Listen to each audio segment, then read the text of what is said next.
Good evening and welcome to the press conference with England manager Gareth Southgate and player Jordan Pickford. Simultaneous translation is available in English, German, French and Italian through the Interprify app, so please keep your question to one of those 4 languages. Please raise your hand if you wish to ask a question and a microphone will be brought to you. Please state your name, your media organisation and who the question is for.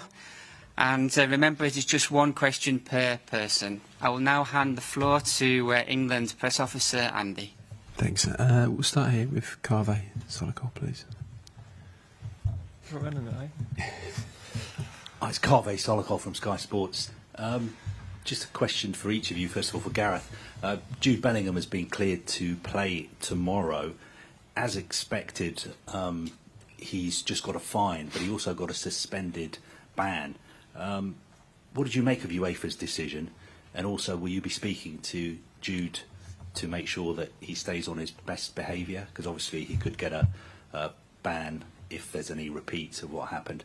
And also, just for Jordan, you're obviously one of the most vocal members of the England squad. What did you make of what Jude did? And do you feel that you will need to speak to him as well before the game against Switzerland? Do you want me to give you some time to think about that? I don't need time for that.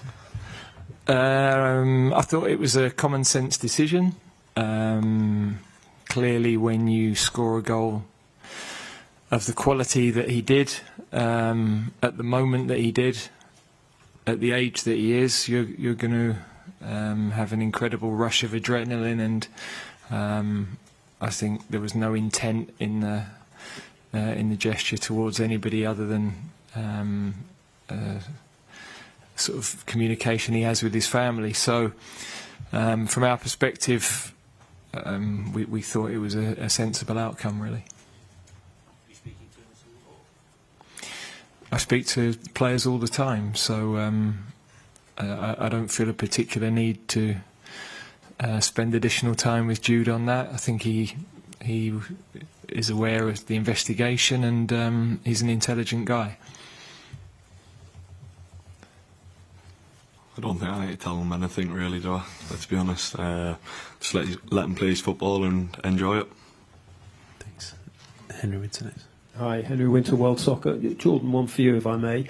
When Jude actually said his "who else," that was obviously him, celebration of his ability to change the game. But is tomorrow one of those games where, I mean, we've seen your commitment, but is it one of those games where everyone has to step forward? Yeah, we're a team of 26 and everyone's got to be raring to go for the game tomorrow, and whoever's ready to play, be ready. And we've prepared well all week, and yeah, anyone who's ready to play to step up and do the job for the badge, and we're all passionate people as well, so yeah, we're ready for tomorrow. Rob Harris. Hi, Rob Harris from Sky News. Gareth, congratulations on your 100th game tomorrow. How do you reflect now on your 100 matches, obviously knowing that you're sort of heading towards the end of this tournament as well, hoping you're going all the way? Well, I'm very proud, but it's the least important statistic of the week. The only thing that matters is that it's a quarter-final, and my complete focus is on trying to get my country into another semi-final. So I'm sure in years to come I'll look back on that with and reflect with great pride. But at the moment, it is the last thing on my mind, really. Thanks. Yeah. Hi, Gareth on your left. Jeremy Talbot from AFP. Phil Foden has a fantastic season with Man City, but he didn't reach the same level of performance during the Euros. Will you try something different tomorrow to get the best out of him? Thank you. Phil has done a fantastic job for the team. He's had to adapt his game a little bit. Obviously, when you're playing at a club every week, you know the movements of every player, and you know the links, very clear way of playing. So you're doing things without thinking so often, and with the national team that's not possible. You don't have the same cohesion, so there is a change in the dynamic, but we're very happy with what he's done with us. He was unfortunate with the disallowed goal. He's unfortunate with the goal that he nearly created in the match before that, and also the amount of work he does for the team with his pressing, and the intelligence of that was very, very important for us in all of the matches that we've had. So yeah, I know he would like a goal. We're not concerned by his performances, but you know, we'd also love a goal that is allowed as well. So let's see if he can deliver that tomorrow. James. Yeah. Hi there, James Ollie from ESPN. Good luck to you both tomorrow. There's been a lot of focus on England needing to play better, maybe entertain a bit more, but is that really a requirement in tournament football? I mean, knockout football, ultimately the result is the only thing that matters rather than playing well. Well, you obviously want to play well as a team. Your ambition is to play as well as you possibly can. Every team wants to excite. Every team wants to score goals. We've played opponents who have made it very, very difficult for us. And as we've seen in some of the results they've had in subsequent games, they've given other teams problems as well.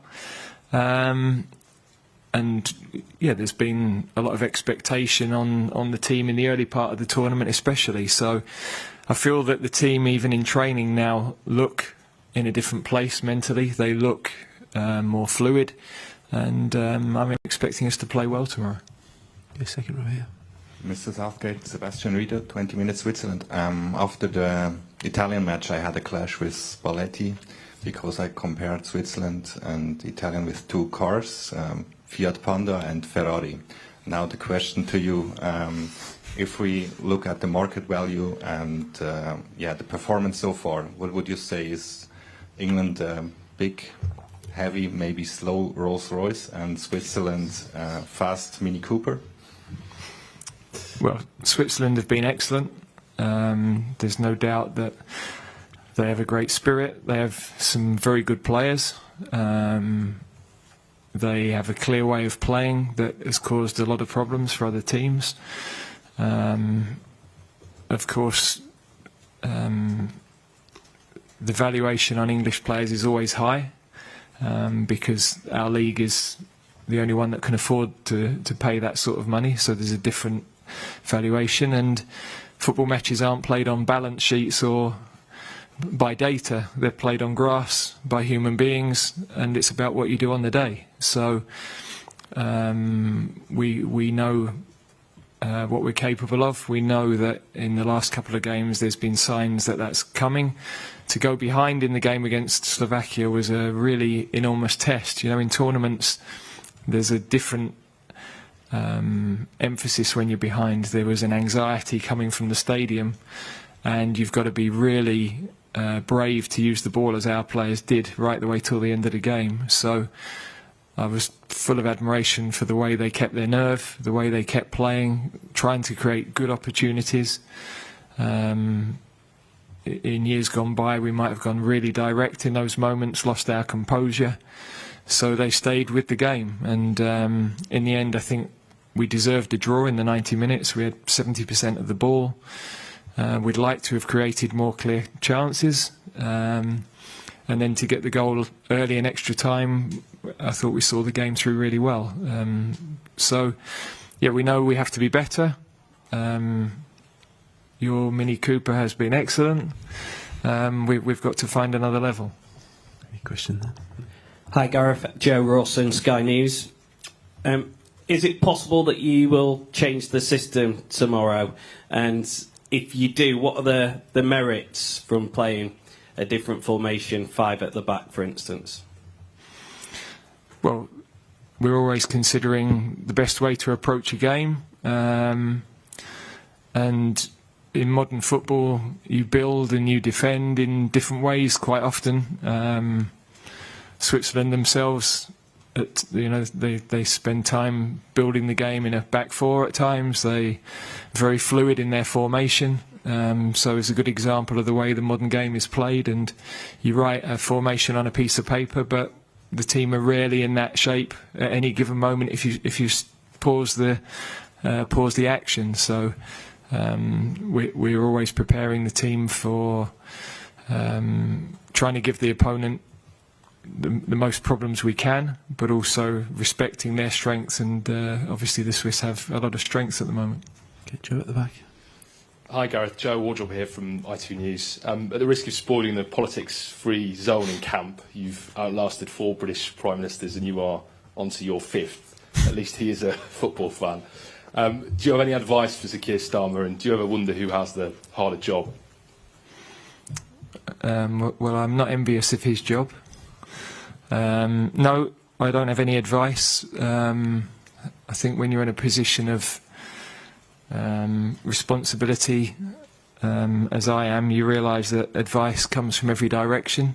Everybody has a simple solution to complex problems, so I'm sure he's going to be inundated with that sort of feel. And yeah, having been in the role I have, the one thing I would do is not be offering any additional issues for him by speaking publicly about anything. So wish him well. We want a strong country.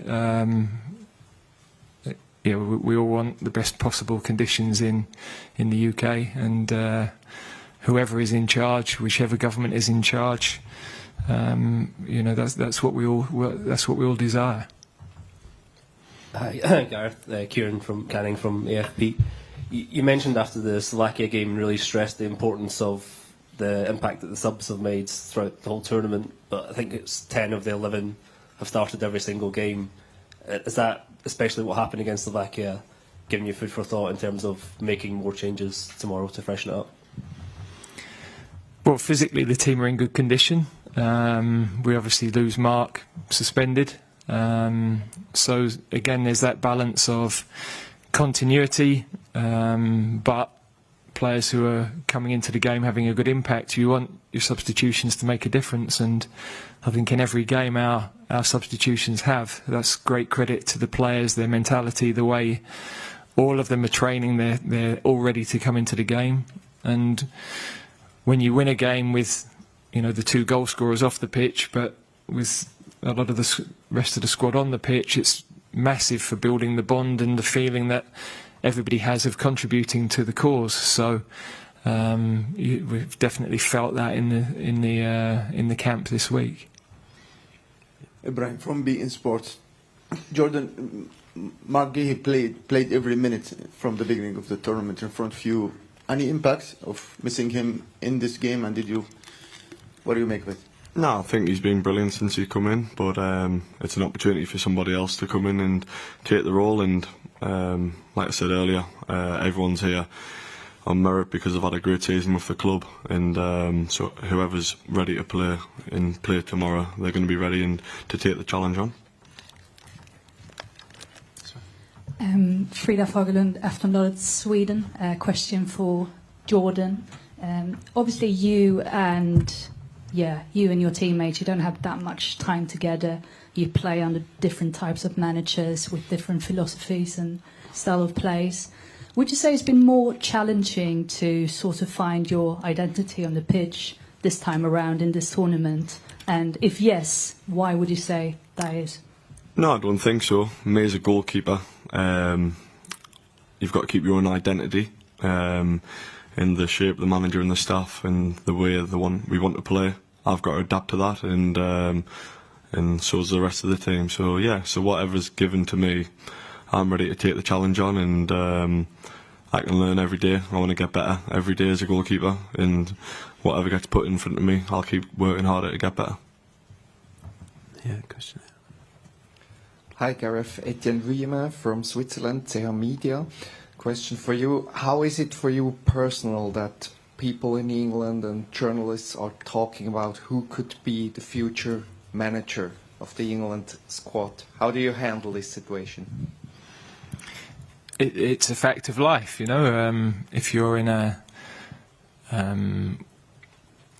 one of the most high-profile jobs in world football, then there's always going to be speculation. There's always going to be assessment of what's going on. So yeah, I'm not worried. When I was a young manager, you're trying to forge a career, and you're worried that if the first job doesn't go well, you'll never get another job. So you worry about failing, and you worry about getting the sack, and you worry about all those things. When you're older, I'm 53, I'm not worried about losing, I'm not worried about what might go wrong.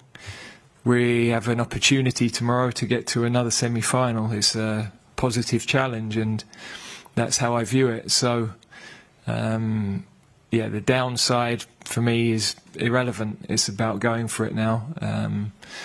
That's been my mindset for quite a while, and certainly it's been my mindset through this tournament, because you know that there's always going to be reaction to how we play as well as the result. It's the nature of the role that I have. Okay, Tom Barkley, and then two at the front. Tom Barkley from The Sun. Just a question for Jordan. You've played in lots of different systems over the years with England. I just wondered, what's the difference, you know, from a technical point of view as a goalkeeper between playing three at the back and a back four? I don't think there's much difference, to be honest. Like the manager said earlier, no one's in that exact position at the right time. It's just about us being balanced, no matter what formation you play, being in the right positions. But as a goalkeeper, it's a bit different. I don't have to worry as much. But yeah, if it's back three or back four, the shape's going to be roughly the same anyway. Jack Pittbrook. Hi Gareth, Jack Pittbrook from The Athletic. You said that you saw an improvement in training this week. Would that have been just a boost from the Slovakia game, or something technical or tactical, or something else? I just think the longer the players are here, the more belief they have, the less they're being affected by what's outside.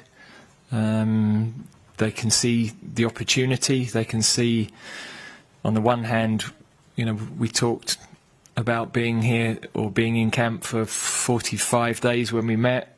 Now that has to be just 10, so that feels much closer. But at the same time, I said to them this morning, it's still a million miles away, because every game can take you into on a journey like the game did the other night. So you can't for 1 minute be thinking of what's next. It's all about tomorrow. We have to deliver tomorrow. We have to be ready to go until the very last minute again. Dig deep in the moments that you have to win these big matches. But, you know, they're highly motivated guys, and they can see the possibility of a semi-final. So understandably there's a buzz about them, and they're excited to take that challenge on. Mark. Hi, Jordan. Mark Van Bryan's for PA. You've got 7 clean sheets in Euros games now. That's only, I think, there's only Casillas, Van Der Sar, and Buffon have only got more than that. How does it feel to be in that kind of company, and what is it about tournament football you think brings the best out of you as a goalkeeper? I like the pressure. You know, I like the pressure of the big games, the big game moments. But also, I've got them clean sheets, but it's not just me. It's a full 11. All the lads coming off the bench, and I'll never take the full plaudits. I'm there to do my job, but the rest of the side's there to do the defensive job as well. So, yeah, it's a team effort, and if I can help the team and keep a clean sheet with the ability we've got going forward, it's always going to give us a chance. Get Dan Rowan. Thank you. Dan Rowan, BBC News. Gareth, you're just 2 wins away now from the first final that England have ever played in a major tournament overseas. The last time you played a quarter-final in the World Cup, you had France to contend with. This time the draws, most people would agree, has been a bit kinder to England.